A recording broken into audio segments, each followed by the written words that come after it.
Welcome to the Time for Heroes podcast. How you doing? My name's Stephen Higgins and you're listening to the Time for Heroes podcast.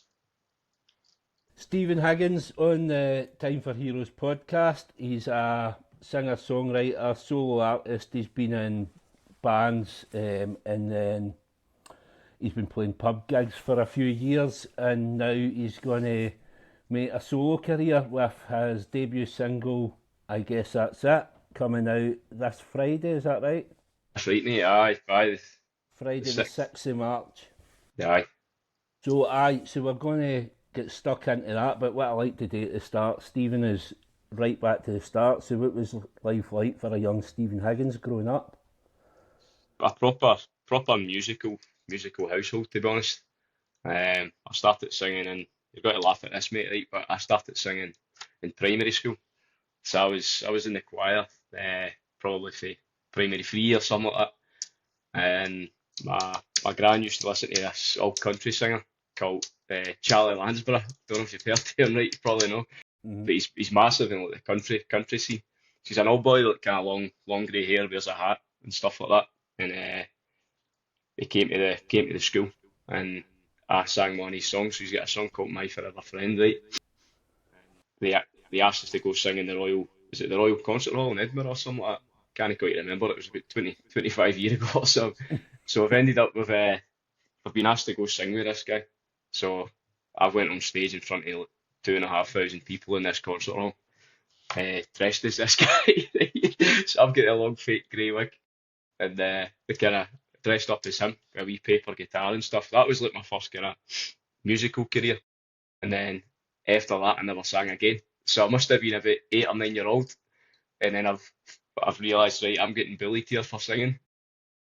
It's folk, if you imagine North Motherwell, right? You're a wee guy on about with a skateboard, and nobody wants to hear you sing. So I just kind of parked the singing career until I went to high school. In high school, I was in and out of bands, playing guitar, writing songs with my brother. So my older brother's very musical as well. He was in a band years ago, and then me and him started a band together with another guy called Tommy McGuire. So that was probably where he's seen us, the Isotones, around about 2015, 2016 in the Electric Bar. Well, I was aware of Calder, but I can't mind Isotones. Aye, so Calder was after Isotones. So that was kind of Isotones kind of came to an end, and then I still had a good musical drive. So I had a lot of songs kind of wrote that I never really done anything with. Mm-hmm. Had loads of guitar parts and stuff. And then the guy I worked with at the time, a guy called Craig Lennon, he was a drummer. So Right. he knew another guy, Stephen Lennon, who was the bass player. And then we just started writing songs together. And we were playing venues like King Tut's, Stereo, Audio, just loads of places in about Glasgow. I've been right through the Instagram and all that, so I've had a look at all the places, and but I mean, so like starting out then, what was your ambitions?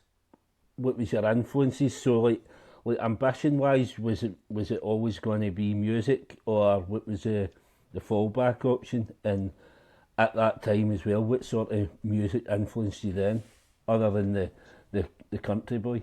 So it was always kind of like 90s Britpop. Like that's always been the music I grew up listening to that kind of stuff, like Oasis, or kind of Shed 7, what, Cast, The Verve. So growing up in my mum and dad's house with my two brothers, we're all very musical, and there was always that big kind of Britpop influence. But I'd say probably my biggest influence is probably Oasis, to be honest. Mm.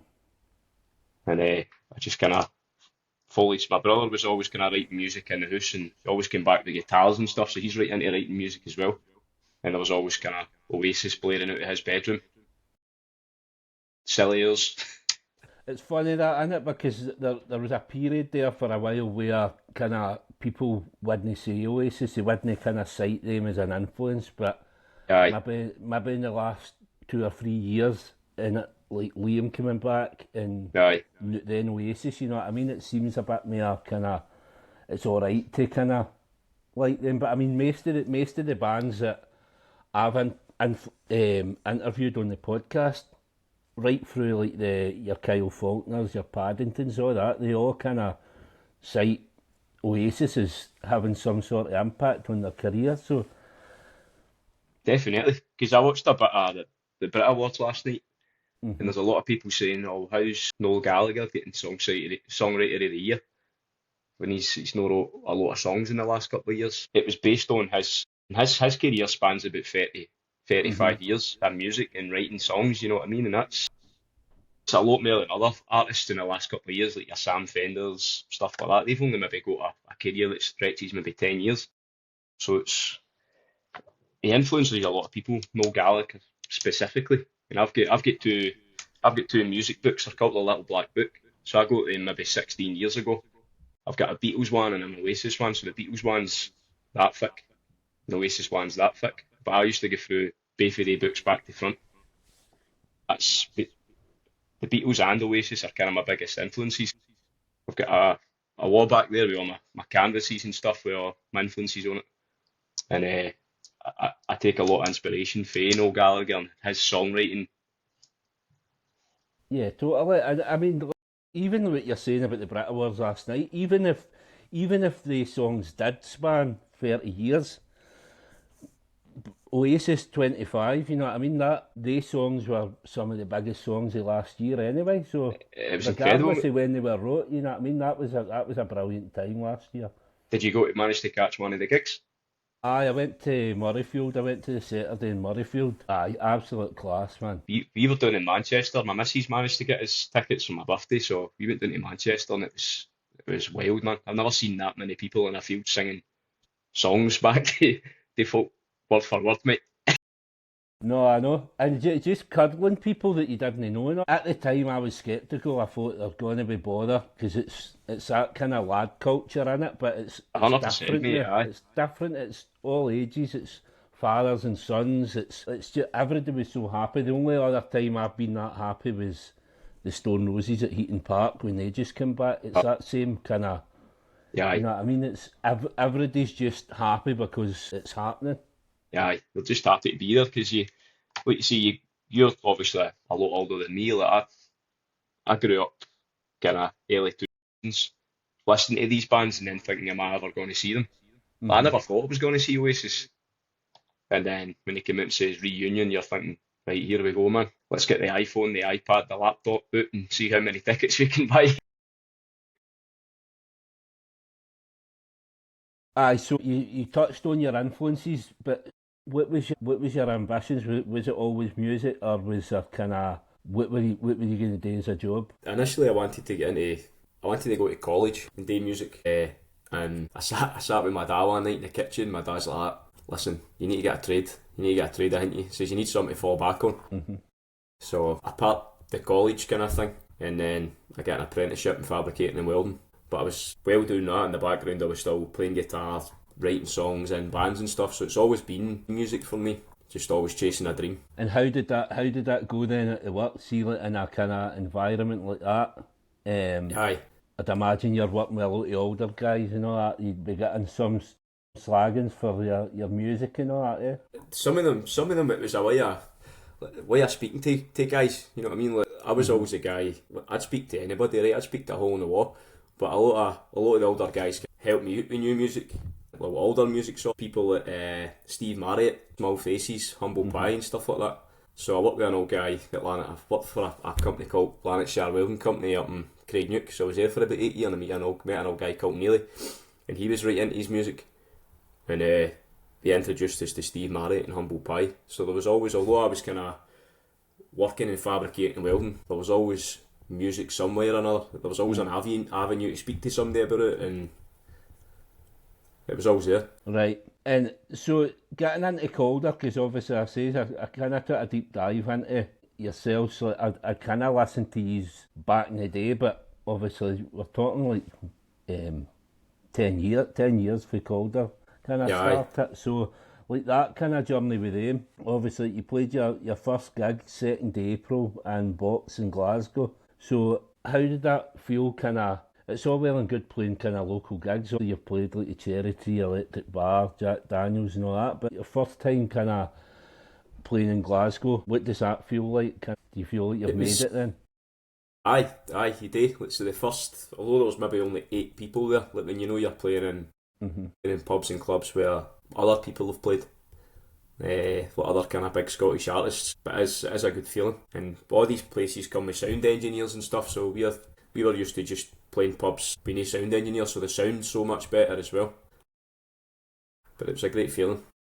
And that's actually what, once you look at the kind of venues, because obviously I managed a band there for about a year, and kind of it was, you just felt good ticking off these venues, and you're the same, Sleazy's, Record Factory, Block, Classic Grand, King Tut's, Broadcast, St Luke's, 13th Note, so you've ticked off quite a few there.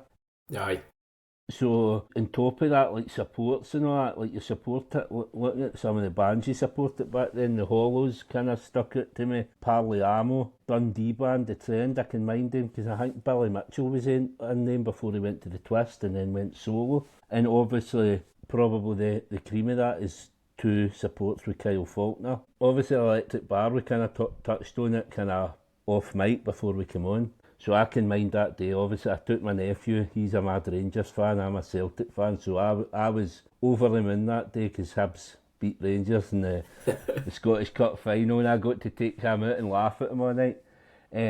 But I mean, I'm a massive View fan. Obviously, I'm speaking to Kyle Faulkner tomorrow for the second time on the podcast, might add, best mates with him now. But for him to kind of play in our area and for you to get the support, how was that? And tell us a story about it, because it was meant to be the band, wasn't it? It was meant to be the full band, but it's only... Aye, it was supposed to be the full band, but I think the rest had holidays planned and stuff, so initially I was a bit apprehensive not wanting to do it, because I'd never done acoustic stuff before. I never even had an acoustic guitar, so I had to get a shot at my mate's, Tommy Maguire, so he gave us a shot at his acoustic guitar.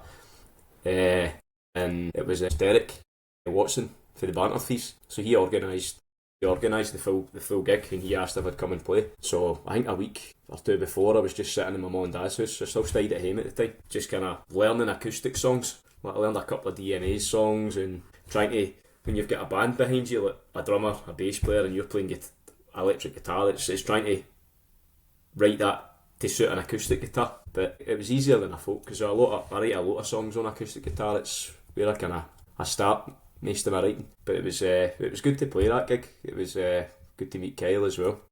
And what was it like? If you memory, he was a bit of a tornado, but did he know he ended up back at the drummer's house, I think, that night? Is it Darren? Aye, Big Daz, aye, because they're all very friendly with him, like, aye. Because I think there was I think they came and DJ'd, I think Crazy Mo and Kieran DJ'd at David Cooper's suite one night as well, around about Christmas at one point. Aye, they did, aye. Because I was fucked with the flu or something. I had tickets for that and I couldn't go. Gutted. That's what me and Derek, we spoke hundreds of times about. We're trying to get something like that started back up again. When was the last we had the music festival that was in Motherwell? Was it Motherwell Makes Music or something? Aye, I've got that here, look. That was brilliant, mate. Honestly, that was the best thing that ever happened in Motherwell, other than Tina Part in 1992, do you know what I mean? Well, see, looking at this lineup, you get Declan Welsh, the Dunts, Kieran Fisher, obviously he's in Toronto now, Jim McNulty, Luna the Professor, yourselves, the Raz, who else we got there? Billy Mitchell's there as well, Luke Lavolt, Tommy Maguire, Mark Sharp and the Bicycle Thieves, Loki, is it? I'm not sure that Loki, is that Darren McGarvey? Is that I think that's who it is, mate. I'm sure it is, aye. And obviously the Just Jones, I went to see them just a couple of weeks ago, good Motherwell band. So, I mean, that lineup's like 10-year-old or whatever as well, and all the people are still relevant in music they know. So, aye. I mean, like looking at yourself, then that's like for 2018 Calder finished, and that time you've been kind of playing the pub gigs. When did the kind of itch come back to kind of get your own stuff out there? I think it was during COVID, mate. Because at the end of Calder, I had a lot of other songs I was trying to bring to the table, but it just never suited, and they were just kind of parked, left in voice notes and notepads and stuff. And then when we were all locked up for nearly 2 years, it gave me time to sit and structure songs and write more songs. And I used to go on live Facebook quite a lot.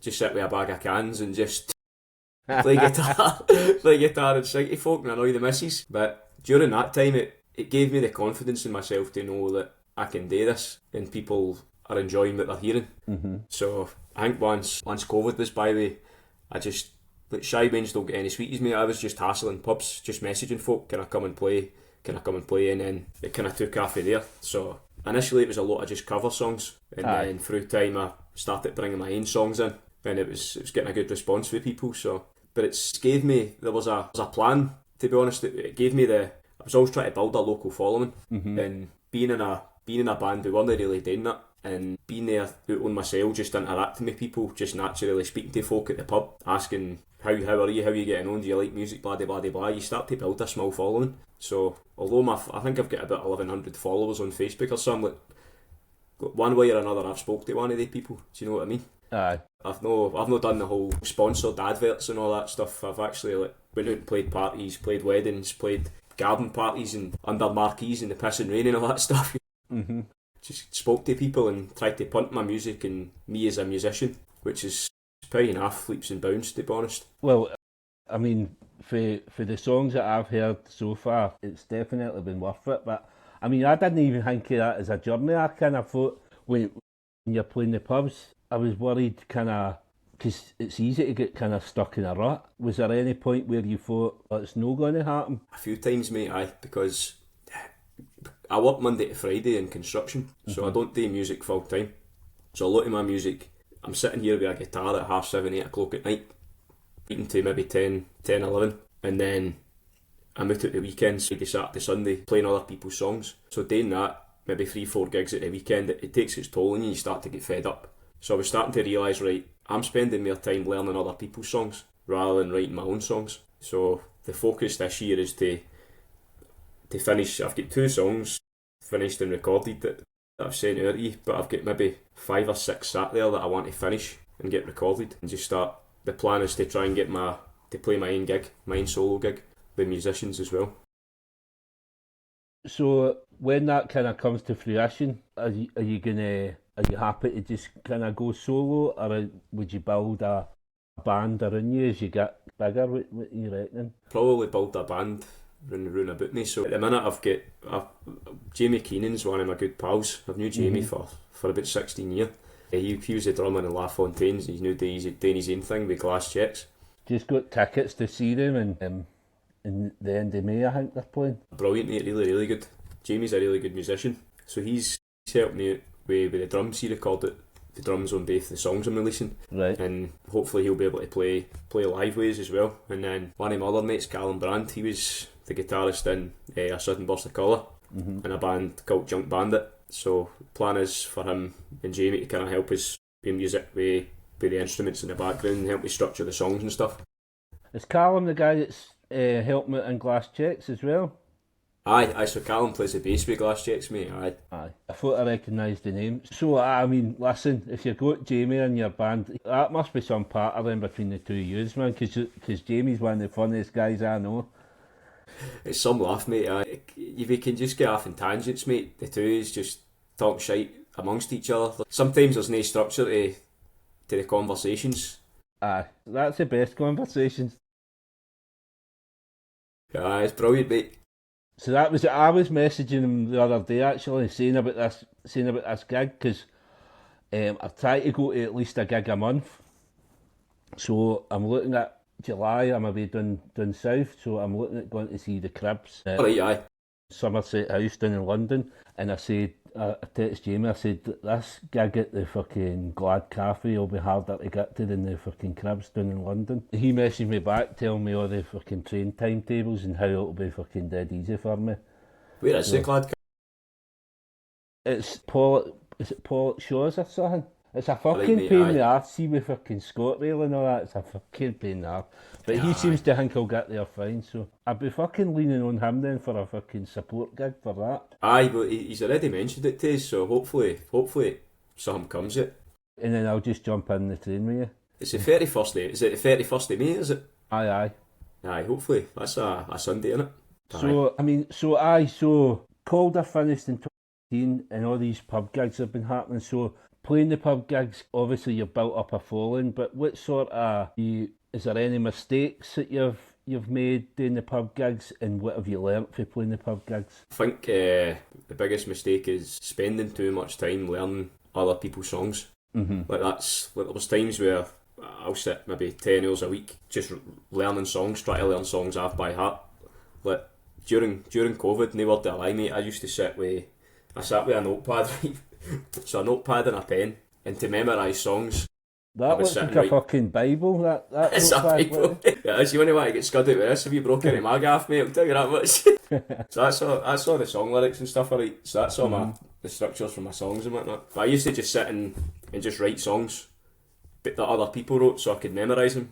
So in my head I've got about 60 songs I could play off by heart just by doing that, and it was Jim McNulty, a guy called Jim McNulty from Wishy, that kind of told us to write these songs. But that's the biggest mistake I've learned is don't spend too much time learning other people's songs. That time is valuable, so use that time to write your own music and pave your own way. And this is the thing as well with Jim then, because Jim's probably giving you that advice based on he's never been able to kind of make that leap. So Aye. he's probably speaking for kind of experience and trying to help you and kind of no get stuck in the rut, so to speak. How helpful is the missus and all this? Because obviously if you're out working all during the week and then... Can this be edited out, mate? Aye.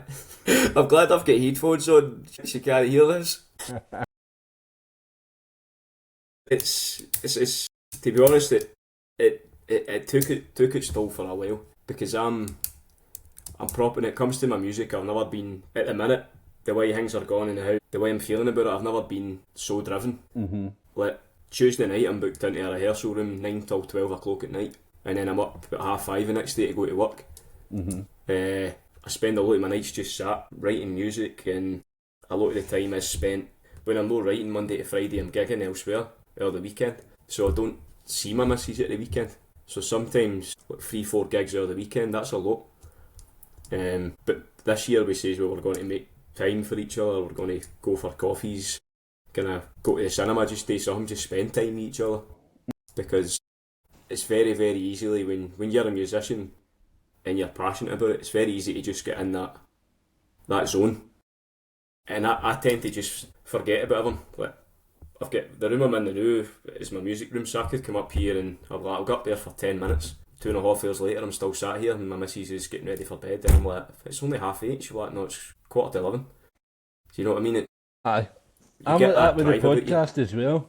My missus says to me, I'm going up the stairs, you'll not be long, you'll only be an hour, and I'm like, well, who knows, because whenever I say I'm only going to be an hour, it ends up fucking, it's the best recording ever, and it's like fucking 3 hours later. But if I know that you need to be off as well, aye, we'll be the best husbands tonight. I've got a big bag of cans, mate, so I'm here to 3 o'clock if need be, mate.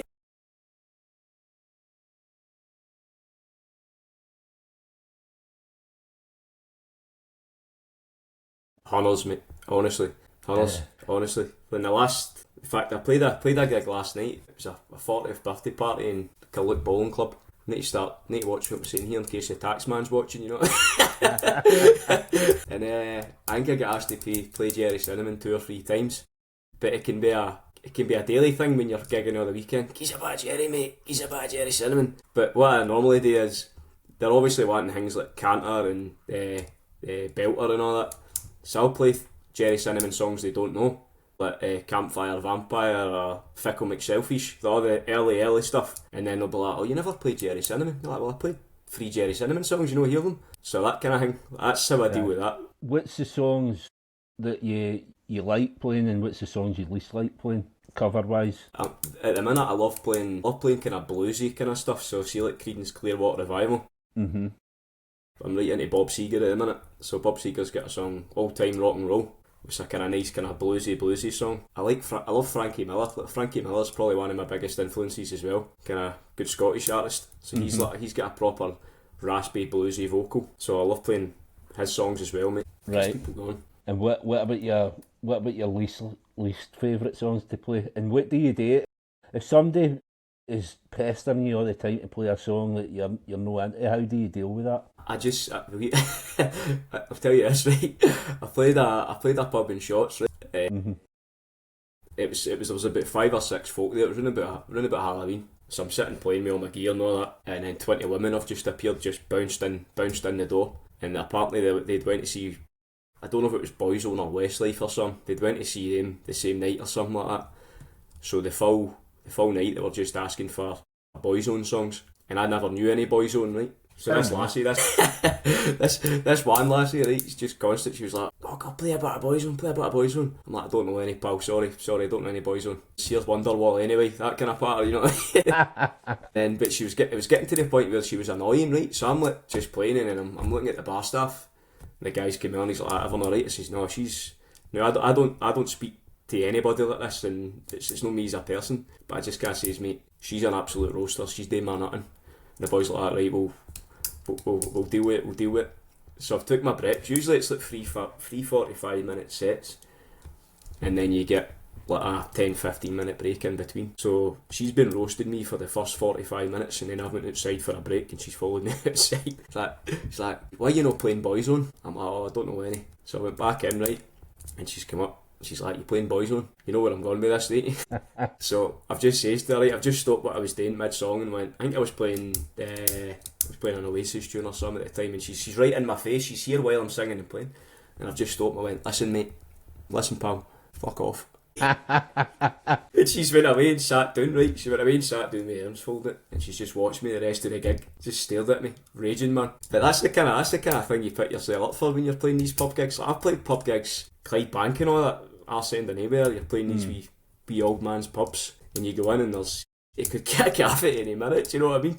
Well, this is the thing. I mean, like, when you're playing in that environment, every gig will be different as well, and that's how I kind of ask, because obviously there'll be so much that you're learning, maybe not even musically, but just about people's behaviours and things like that. 100%, mate. Like, you can see things. I've had many a conversation with people about this, and it's mostly like bouncers and security and stuff like that. You can see things happen before they happen. Like, you can see people getting drunk and getting wound up while you're standing playing, and you can go, right, there's a fight happening over there. There's a fight happening there. I was in a pub in Motherwell one night, it'll remain unnamed, right? And there was a lassie kind of sat opposite us.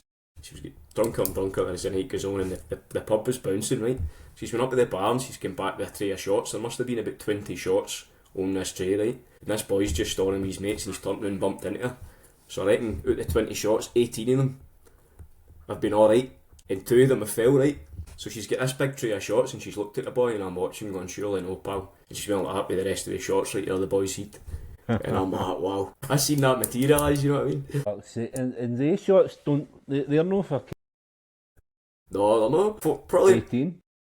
She's better off taking 2 schools out of her pocket and slapping the boy with them, you know what I mean? So, I mean, so all of this kind of carry on leads us to where we are now. So 5 days time, Friday the 6th of March, debut single, I guess that's it, is released.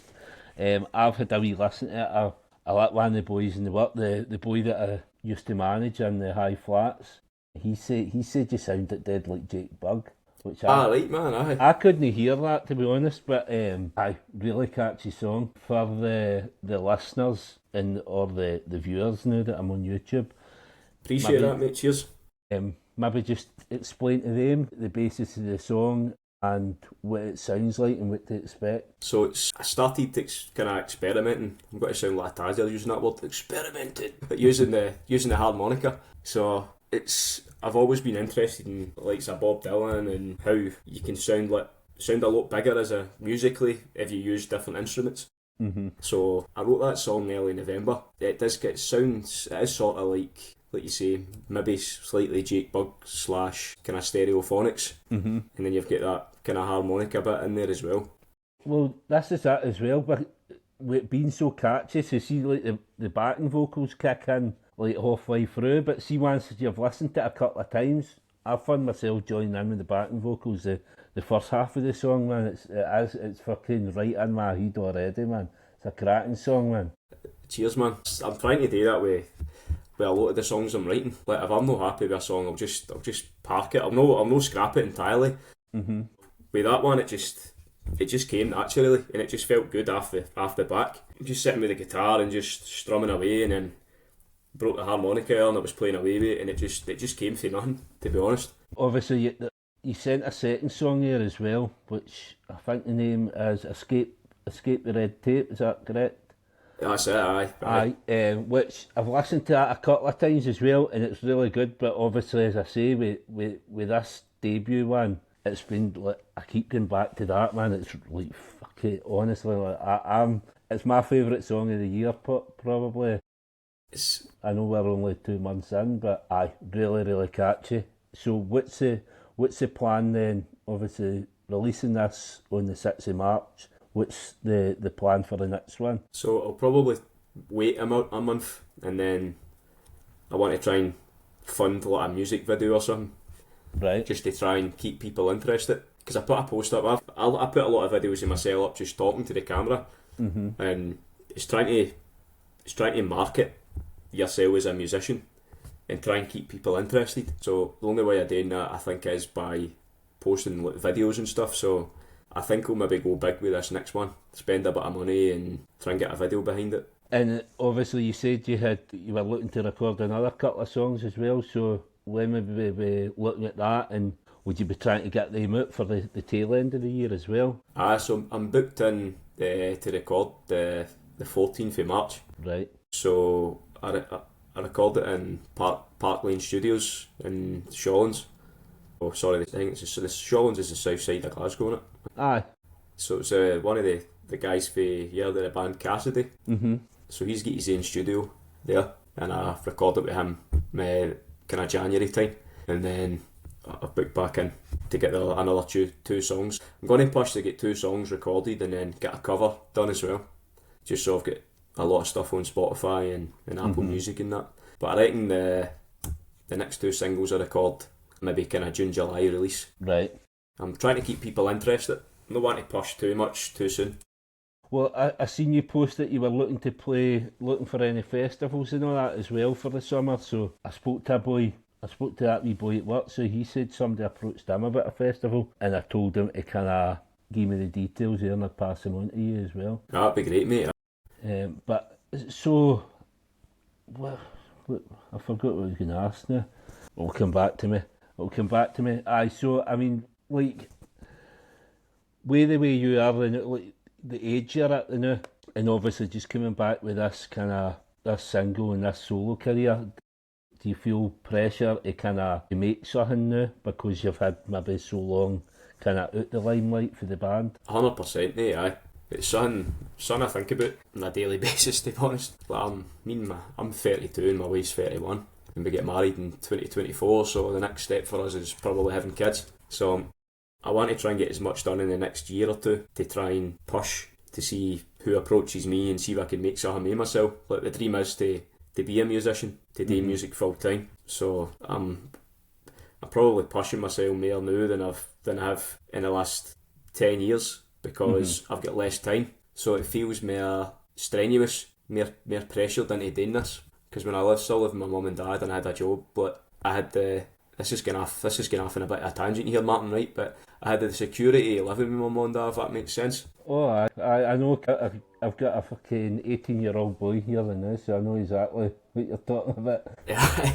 So I had the approach where, right, if I've not got a job, I'm staying with my mum and dad, I'll just do music. But now I'm staying with my wife, I've got a mortgage, we're looking at having kids. I need a job, I need the security to pay the bills. So it's not as if I could up sticks and go, I'm getting fed up with my job, I'm going to go do music full time. No, that's it, man. You get responsibilities. It's fucking... It's hard, man. It's a minefield. That's like, you can hear that in the lyrics to this song as well. That's kind of what the lyrics describe, kind of the fear of kind of getting old in it. 100%, mate. I'll speak about the lyrics a wee bit if that's alright, mate, and where they came from. So one of my biggest fears is getting old and losing people that means the most to you. So in the last maybe 10 years I've lost my granda, and I lost my gran last year. So it's just trying to vent and get that feeling through music, because I've got no other way of doing that other than writing music and playing music. So I think the lyrics for that song were probably about that, if that makes sense, like losing people and how it makes you feel. it sounds like it gives you that drive as well, and it's probably the perfect song then to be your kind of your first release, because it says so much about you in that initial song. Aye, definitely. So so that comes out this Friday. That the podcast, this will be Wednesday, I would think. So a couple of days time. I guess that's it. Will be out on Spotify, Apple, all the platforms and all that. You've talked about what you've got coming up and what sort of releases for July. So I think that's about it then, apart from obviously the last part of the podcast. It's called Time for Heroes. So 4 heroes to come for dinner. Why are they your heroes, and what would you cook for them? I'd say 4 of them would be probably Liam Gallagher, Richard Ashcroft, John Lennon and Paul Weller. Right, well, I'm not even going to ask you what you're cooking for them then, because I can't imagine fucking there's going to be much. That's going to be a boozy time. You've started already. Bag of cans and a pizza, mate. John Lennon's like the most picked on the podcast. Liam Gallagher probably close behind him. Paul Weller hardly ever, and Paul Weller's one of my biggest heroes. So maybe touch on kind of why Paul Weller and Richard Ashcroft. I think with Richard Ashcroft, I love Oasis, right? But I love how different Ashcroft is from Oasis. Like Oasis is proper kind of ballsy, feel good. It's the weekend. Let's listen to some music and go for it. But with the Verve and Richard Ashcroft, he's got an album called what's the song? I think it's the song's Check the Meaning. I can't remember the name of the album. It's for your second album, innit? Oh, what's the name of it again? I'm gonna need to Google this, mate. I'll probably go right here. I can mind it. I got that album when it came out, because it came out the same day as The Coots. Human Conditions. So my wife's dad gave me a CD when I got my first motor, and it was that CD, Human Conditions, and I listened to that religiously, mate. And listen to likes of that album in comparison to Definitely Maybe, although they're 2 great albums, they're 2 entirely different albums. The way they're written and the guitar parts and stuff. There's so much about him, just like his kind of personality, and he's way out there, man. He's like in his own world. Aye. And he's comfortable in that. I mind seeing him on BBC News. I don't know if you've seen that clip, and he's trying to climb out the window at the back. You need to have a look for it on YouTube, man. It's fucking... Was that one of the... Was that one of the live shows or something? One of the live sets you done on BBC? No, it was like he was getting interviewed at BBC in the morning, like on the morning news, like 6 to 9. Aye, I know the one you're talking about. Aye, and he was he had the sunglasses on and all that. He was completely... He looked like he'd just back for a fucking night out or something. Ben Shepherd tried to pull him back in the window, man. Aye, so I mean, Ashcroft's he's an enigma. I've been trying to get him on the podcast for fucking years, man. Katie will give me him. He's too big for the podcast, apparently. Yeah. And another one that I've been looking to get for years is Paul Weller. What's your thoughts on him? My first introduction to Paul Weller was obviously the Jam. Like my dad's was a massive mod. He was always a massive Motherwell fan, a massive mod, and he was always into the Jam, kind of the Skids, and Paul Weller. So I just think he's got that many different songs, that many different, like probably cover that many different genres. That you've got him, he's selling his solo career, you've got the Jam, you've got the Style Council. Well, see, I mean, even the solo career, like, so you talk about the Jam and then the Style Council and then solo, but you could probably break his solo career into maybe 3 different parts. Aye, you could, mate. Aye. You know what I mean? So he's got that Stanley Road album. There's a song on that, Burrowpool's End. It's probably one of my favourite Paul Weller songs.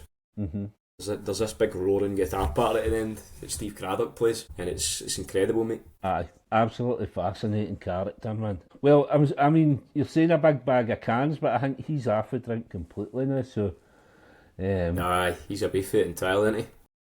He'll just sit and smoke all night. Maybe get back to playing with the Style Council again. Aye, cracking guests, man. Absolutely cracking guests, man. Paul Weller, Ashcroft, John Lennon and Liam Gallagher. What an interaction that would be with they 4. Yeah, it'd be brilliant, eh? Aye, absolute pleasure speaking to you. Aye, cheers for having us on, Martin. Really appreciate it, mate. All the best with the single, which For Every Day Again. I guess that's it. out 6th of March, which is this Friday. Go and check it on all streaming platforms, and check. I'll put your Instagram and your Facebook page, and then if there's any gigs coming up, people will be able to check you out and go and see you wherever you're brilliant, mate. playing. But absolute Cheers. pleasure speaking to you, man. It's been a fucking dream. Aye, cheers for having us on, and thanks for all your support through the years and that, mate, and following my career, and hopefully I'll I get somewhere. to see you at a gig though at some point as well, man. It's been Aye, that long since definitely. I went to a pub gig or something like that, so I hope to see you in like a decent venue or something. Aye, I'm playing Minis in Bellshill this Saturday, so that's going to be like a wee kind of acoustic, kind of single release type show. So hopefully it's a busy one. Cool. All the best, Stephen. Right, cheers, Martin. Cheers. Thanks again for listening to the podcast. If you'd like to get in touch, please contact me on the email timeforheroespod@gmail.com, or you can get me on Instagram at timeforheroespodcast. Thanks very much. We'll be back soon with another episode.